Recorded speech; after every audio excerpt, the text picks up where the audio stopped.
Halo teman-teman, assalamualaikum warahmatullahi wabarakatuh. Perkenalkan, nama saya Samsul Hadi. Saya berkuliah di Universitas Hamzah Anwadi, pendidikan biologi ya. Pada kesempatan kali ini, saya akan membahas mengenai ekologi, supaya kita bersama-sama mengetahui apa sih makna dari ekologi tersebut.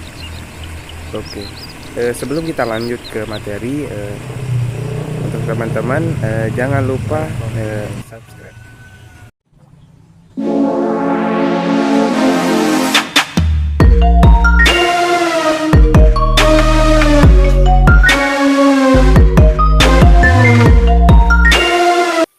Oke teman-teman, di sini kita masuk ke dalam pembahasan, yaitu mengenai ekologi. Jadi apa sih ekologi itu? Jadi ekologi itu merupakan cabang ilmu yang mempengaruhi interaksi makhluk hidup dengan lingkungannya.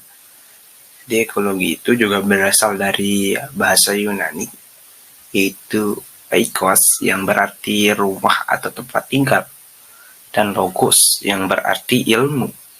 Jadi ekologi itu bisa kita simpulkan bahwa ilmu yang mempelajari tentang interaksi antara makhluk hidup dengan lingkungannya atau tempat tinggalnya. Baik, kita langsung lanjut ke konsep ekologi yang pertama, yaitu lingkungan. Lingkungan merupakan suatu sistem kompleks yang berada di luar individu yang mempengaruhi organisme. Jadi lingkungan dapat dikelompokkan menjadi dua, yaitu lingkungan abiotik dengan lingkungan biotik. Yang dimana lingkungan abiotik ini adalah lingkungan yang komponennya itu tidak hidup. Contohnya seperti air, tanah, dan lain sebagainya. Sedangkan lingkungan biotik merupakan komponen yang hidup. Contohnya seperti tumbuhan, makhluk hidup, serta manusia.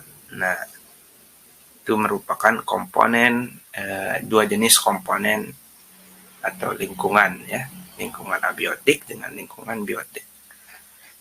Lanjut, yang kedua yaitu ekosistem, yang dimana suatu unit ekologi. Jadi ekosistem itu adalah suatu unit ekologi yang di dalamnya terdapat struktur dan fungsi. Dan struktur yang dimaksud dalam ekosistem ini berhubungan dengan keanekaragaman spesies. Sedangkan fungsi terkait dengan siklus materi dan arus energi melalui komponen daripada ekologi tersebut. Lanjut, ketiga yaitu interaksi. Interaksi ini merupakan cara-cara organisme beradaptasi untuk memanfaatkan lingkungan, atau bisa dibilang cara makhluk hidup untuk bertahan hidup di dalam sebuah lingkungan.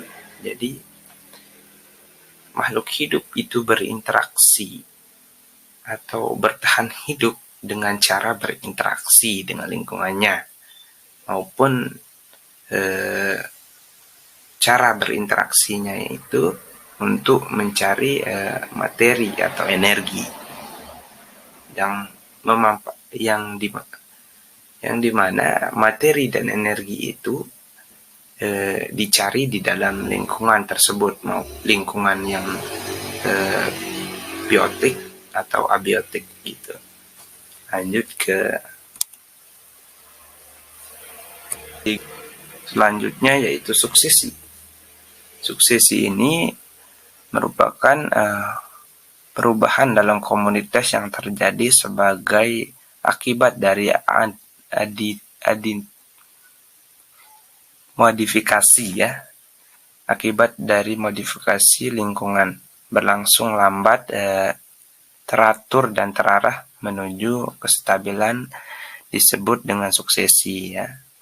Jadi Proses suksesi akan terus berlangsung sampai tercapainya titik klimaks, yaitu kondisi di mana semua mencapai titik keseimbangan. Itu yang dimaksud dengan suksesi.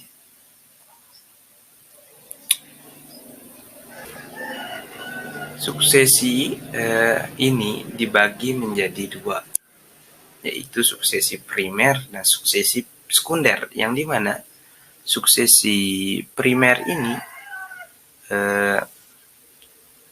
merupakan suksesi yang dimana terjadi karena ekosistem mengalami gangguan yang sangat berat, sehingga komunitas yang ada hilang atau rusak total. Jadi suksesi primer ini contohnya seperti tsunami, Gunung Merapi ya, yang bisa menyebabkan komunitas di sebuah ekosistem itu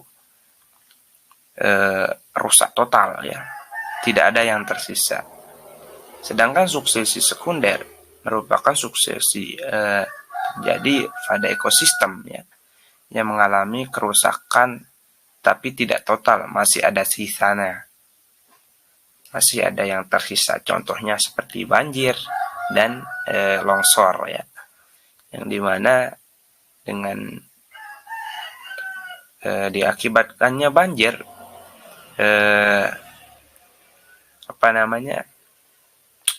sebuah komoditas itu tidak rusak total seperti yang sebuah komunitas tidak di sebuah ekosistem itu tidak rusak total seperti suksesi primernya. Itu jadi bedanya. Suksesi primer itu mengakibatkan kehilangan atau rusak total ya, sedangkan sekunder itu tidak total, masih ada sisanya. Lanjut ke ruang lingkup daripada ekologi. Jadi yang pertama yaitu individu. Individu ini merupakan suatu organisme, satuan organisme dari setiap jenis atau spesies tertentu pada suatu lingkungan. Contohnya yaitu seekor ikan, seekor burung, dan lain sebagainya. Lanjut yang kedua yaitu populasi, yang dimana populasi adalah suatu kelompok dari individu-individu sejenis yang berada di suatu tempat tertentu dan pada waktu tertentu. Contohnya populasi gajah, populasi burung, populasi rumput, dan lain sebagainya. Yang ketiga yaitu komunitas. Komunitas merupakan suatu kelompok makhluk hidup yang terdiri dari beberapa populasi. Bisa di dalam komunitas itu ada populasi gajah, populasi burung, ikan. Jadi populasi saling melakukan interaksi gitu antara suatu dengan yang lain pada suatu tempat atau waktu tertentu. Misalnya komunitas pada rumput. Nah, komunitas pada rumput contohnya di dalam komunitas rumput itu ada burung, ada ikan di rumput yang ada rawa-rawanya misalnya kan, ada ikan, ada burung, ada monyet misalnya kan. Itu merupakan komunitas yang saling berinteraksi. Lanjut yang keempat yaitu ekosistem, di mana ekosistem ini merupakan kondisi terjadinya hubungan timbal balik dan hubungan saling ketergantungan antara makhluk hidup dengan lingkungannya. Contohnya ekosistem hutan dan ekosistem air. Nah, lanjut. Kelima yaitu biosfer, yang dimana biosfer ini adalah tingkatan organisasi biologi yang paling besar dan di dalamnya terdapat semua kehidupan yang ada di bumi. di dalam biosfer terdapat interaksi antara lingkungan fisik secara keseluruhan. Nah, yang keenam yaitu landscape. Energi landscape fokus terhadap faktor yang mengendalikan pertukaran energi materi dan organis dalam suatu ekosistem. Jadi yang terakhir yaitu global. Ruang lingkup global bertumpu pada pertukaran energi regional dan pengaruh materi terhadap fungsi dan distribusi organisme pada tingkatan biosfer. Itu merupakan ruang lingkup. Dan kita lanjut ke materi yang terakhir yaitu manfaat daripada ekologi. Banyak manfaat kita mempelajari ekologi ini, tetapi menurut saya yang paling penting itu adalah yang dua ini. Jadi manfaatnya yang pertama yaitu mengenal keanekaragaman hayati, ya, dan dua, mengenal perilaku makhluk hidup tentunya. Ini dua manfaat yang saya taruh. Banyak manfaat dari mempelajari ekologi ini, tapi menurut saya yang paling penting ini. Jadi ini merupakan materi yang terakhir yang saya jelaskan. Oleh sebab itu saya rasa cukup untuk pertemuan kali ini. Semoga bermanfaat untuk kita semua, untuk menambah wawasan, pengetahuan, sehingga kita dapat menjadi pribadi yang lebih maju. Oke, saya rasa cukup. Sekian, assalamualaikum warahmatullahi wabarakatuh.